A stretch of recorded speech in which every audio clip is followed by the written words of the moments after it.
In the United States, strong storms are headed for flood-ravaged California, where residents are still dealing devastating weather aftermath.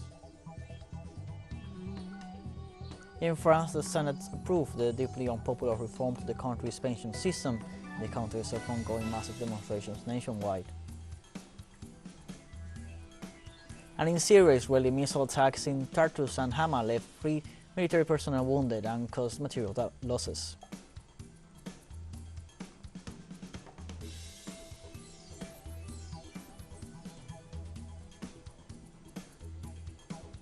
Hello, welcome to From the South. I'm Luis Alberto Matos from the teleSUR studios in Havana, Cuba. We begin with the news. During an interview for the radio program La Pizarra, the president of Venezuela, Nicolás Maduro, stated that the current energy crisis in the world has led some countries to consider establishing trade relations with the Caribbean nation. The war between Russia and Ukraine, that conflict has changed many things. It has accelerated many things in the world, and it is likely that the energy crisis that the world is going through, being Venezuela the main oil reserve in the world and the fourth largest gas reserve in the world, it is possible that they have seen how nice I am and how good is our revolution. It is possible. Everything is possible in this world. And well, these are the geopolitical realities, and let's hope that we will be able to move through the new geopolitical realities for the benefit of our people, which is the most important thing. The Venezuelan president emphasized that in the last 10 years, the economic, political, and geo-commercial diversification of Latin America and the Caribbean with the world has been strengthened.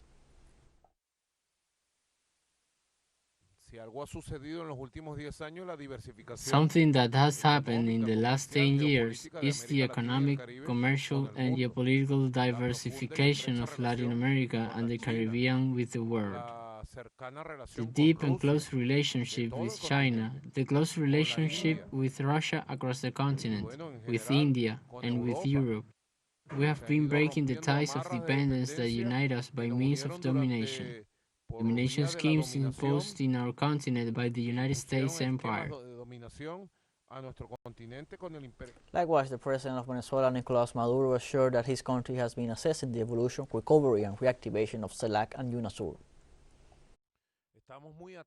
We are paying close attention to the evolution of the recovery of the community of Latin American and Caribbean states, which is going at a good pace. We are paying close attention to the reactivation of the National Union of South America, the Union of South American Nations, UNASUR. We are paying close attention to the recovery of bilateral meetings, political agreements, geopolitical, economic, and trade agreements with all countries.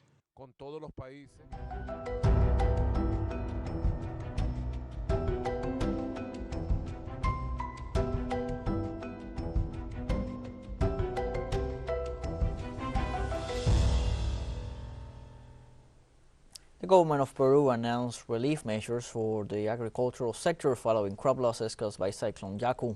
The Ministry of Agrarian Development and Irrigation, MIDAGRI, in coordination with the regional governments, activated the catastrophic agrarian insurance, considering that this sector was one of the most affected by this phenomenon. Officials assured that this insurance consists of a compensation of 800 soles per hectare for the farmers affected by the rains and floods in the country. Likewise, representatives of the Ministry of Agrarian Development assured that they are in the process of acquiring the necessary equipment after the rains. The announcement comes after the President-designate Dina Boluarte assured that her administration does not have the resources to face the climatic crisis the country is experiencing.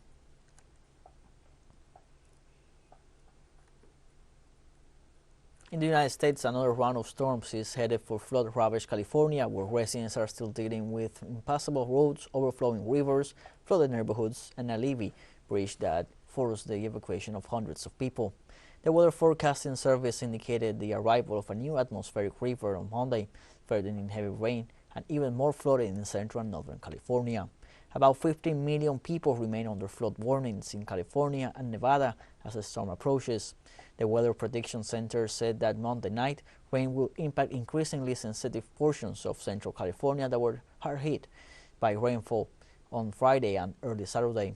As a result, it will not be long once heavy and steady rain begins for flooding impacts to resume.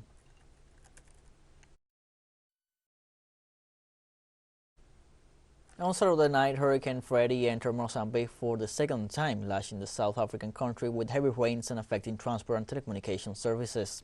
With sustained winds of 155 km per hour at sea and gusts averaging 220 km, the agency forecasts that Freddy is to move further inland over the weekend, bringing heavy rains to Mozambique and southern Malawi, with possible rainfall in Zimbabwe and Zambia.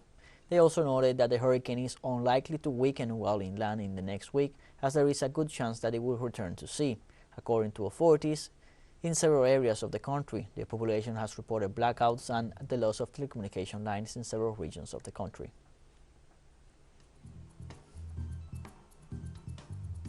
Let's take a short break, but first remember you can follow us on TikTok at the account at teleSUR English, in which you'll be able to see news in different formats, news updates, and much more.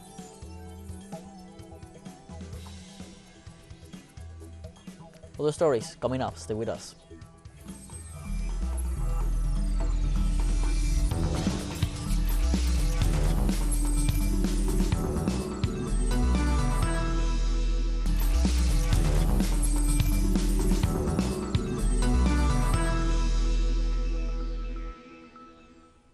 Welcome back from the South. On late Saturday, the French Senate voted to approve the deeply unpopular reform to the country's pension system. Senators passed the reforms by 195 votes to 112, bringing the package another step closer to becoming law. In the next few days, a committee will agree a final draft, which will then be submitted to both the Senate and National Assembly for a final vote. Unions which have fiercely opposed the measures still hope on Saturday to force Macron to back down, though the days of protests against the reform were far smaller than some previous ones. Tensions flaring in the evening, with Paris police saying they had made 32 arrests after some protesters threw objects at security forces, with rubbish bins burned and windows broken. This week, Macron twice turned down urgent calls by unions to meet with him in a last-ditch attempt to get him to change his mind.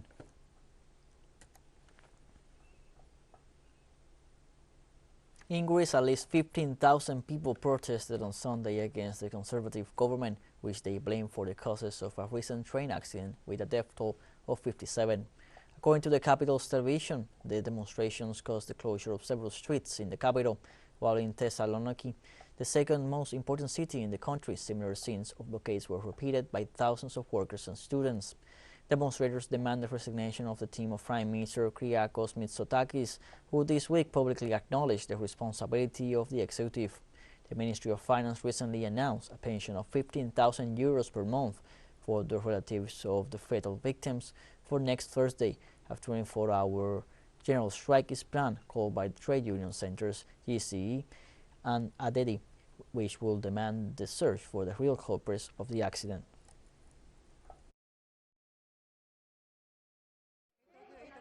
It was a train track of death. They knew about it and didn't do anything. They didn't take any measures and sent 57 people to their death. At some point, we have to understand, to comprehend that we can't live in a country that is indifferent towards the life of its citizens. Thousands of people in the Czech Republic rallied in Prague to protest high inflation and to demand an end to the country's military support for Ukraine.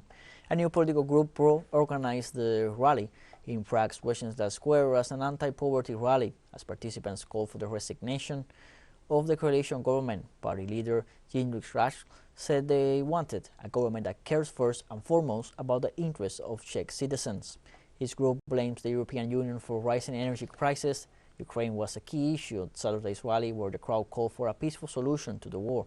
The Czech Republic has staunchly supported the Kiev government since the beginning of the Russian-Ukrainian conflict. The country has provided weapons to the Ukrainian army and has taken in 500,000 refugees.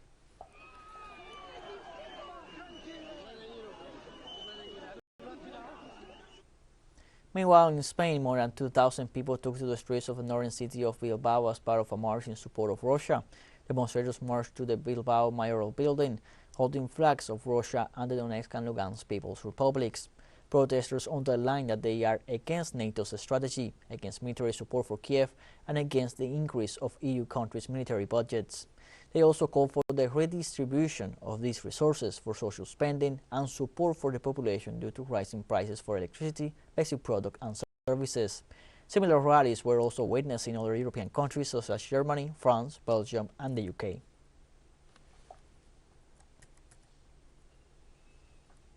Pope Francis called for international solidarity towards the migrant population during the Angelus this Sunday, 10 years after the beginning of his administration at the head of the Catholic Church. This Sunday, Pope Francis gave his address during the prayer of the Angelus on this third Sunday of Lent, with the faithful and pilgrims who gather at noon local time in St. Peter's Square. During his address, Pope Francis offered a prayer in reference to fraternity and to the thousands of migrants who try to cross the Mediterranean coast towards Europe. The Supreme Pontiff once again called for greater international solidarity towards the migrant population, stressing the need to welcome those in need. Catholic faithful from various countries of the world visit the Vatican to commemorate this Monday, March 13th, the 10th anniversary of the papacy of Francis, the first Latin American at the head of the office.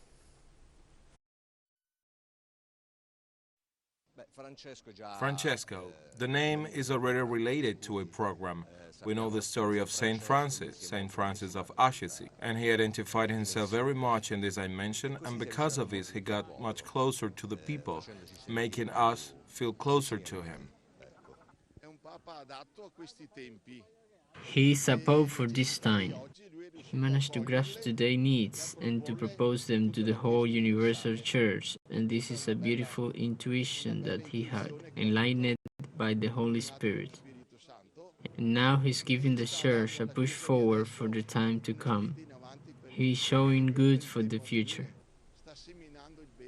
In Italy, 3 boats full of migrants were brought to safety, Coast Guards report. The rescue of more than 1,300 migrants took place on the same day that 3 more bodies were found from the shipwreck nearly 2 weeks ago, bringing the death toll to 76. The bodies recovered are those of 2 girls, both under the age of 10, and an adult male, according to Italian media. The shipwreck, which occurred on February 26 off the coast of Calabria, is drawing harsh criticism against the right-wing government led by Prime Minister Giorgia Meloni for not having intervened in time to save the migrants.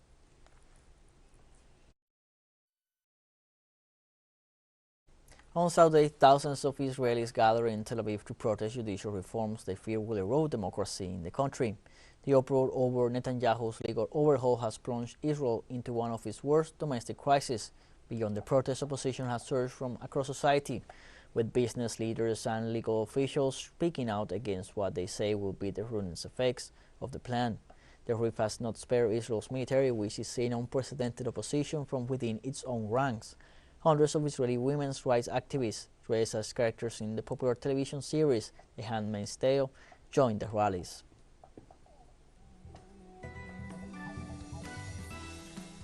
teleSUR English continues to grow. You can now tune in from 33 different African countries through StarSat, dial 461, and enjoy our Latin American alternative broadcast.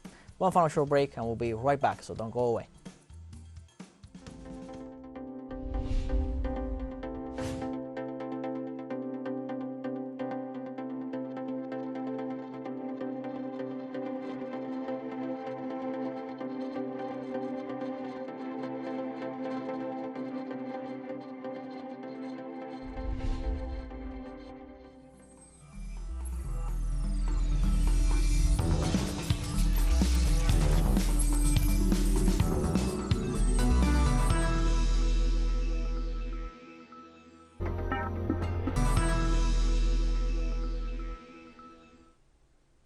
Welcome back from the south.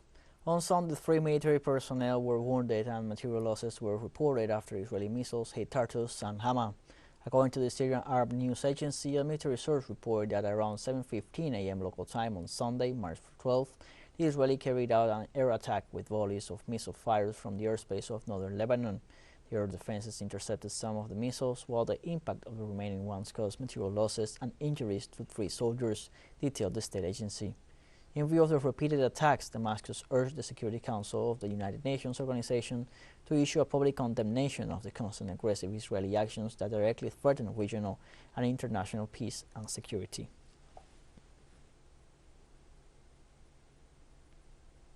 The government of Egypt welcomed the re-establishment of diplomatic relations between Saudi Arabia and Iran, stressing this fact as of paramount importance to lower tensions in the Middle East.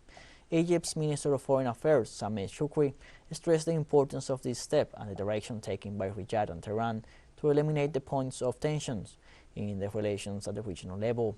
He also expressed his country's hope for the contribution of this agreement in the stabilization and preservation of the capabilities of the Arab national security. Egypt also hopes that the agreement will help to achieve the aspirations of the people in the region towards prosperity, development, and stability. Iran and Saudi Arabia agreed on Friday to restore diplomatic relations and reopen embassies after years of tensions between the two countries in a deal brokered by China.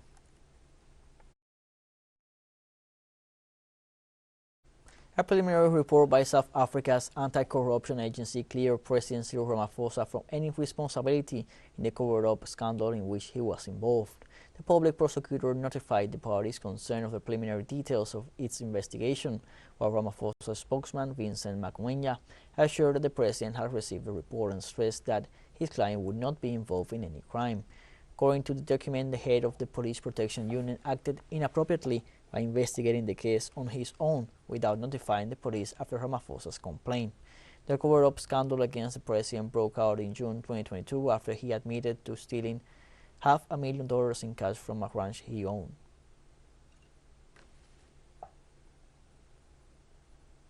UN envoy Abdoulaye Bathily calls on rival administrations in conflict on Libya to agree terms for elections by mid-June, pushing for the long-delayed ballot to be held by year's end.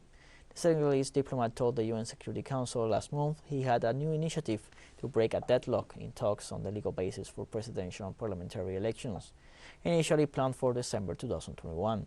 But Bathily, head of the UN support mission in Libya since October, has faced pushbacks over his blunt criticism of the North African country's two houses of parliament for failing to reach an agreement. Moreover, the UN envoy defended his proposal in a news conference in Tripoli, stressing it was not a foreign-imposed solution. Libya has lived through more than a decade of intermittent conflict since 2011, when NATO forces decided to invade the country to overthrow President Muammar Gaddafi.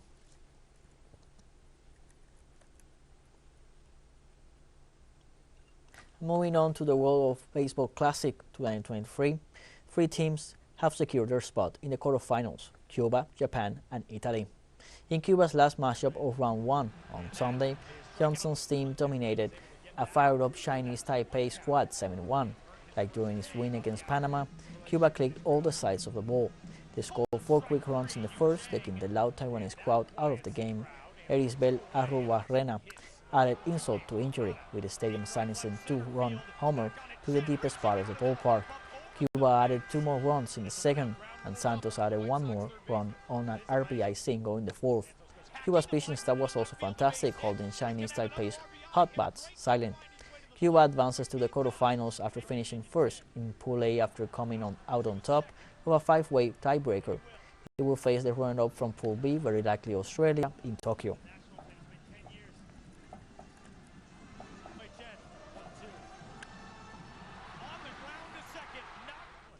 In their game of Pool A, things didn't look great for Team Italy at the outset, in what was mostly a pitcher's duel for the first 4.5 innings. Netherlands struck first with a Chadwick-Trump home run. Italy wasn't hitting in key situations, as Piazza's stress was the issue during its loss against Chinese Taipei, but then in the bottom of the fourth, Italy exploded for 6 runs. Dominic Fleischer doubled, Vinny Pascantino singled, and then after Vito Fresca was hit by pitch, the bases were loaded, with nobody out. The great escape helped Italy to an eventual 7-1 win, produced an unbelievable 5-way tie in Pool A, and most importantly, clinched a trip for Italy to Tokyo for round 2 of the Classic.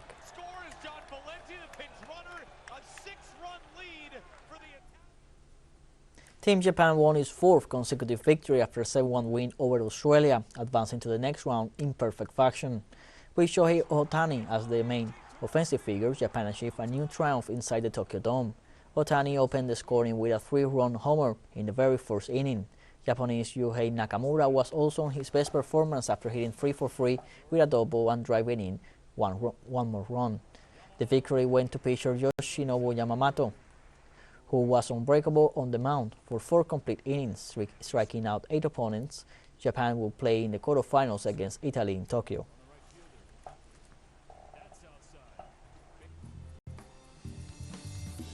We have come to the end of this news brief. You can find these and many other stories on our website at telesurenglish.net.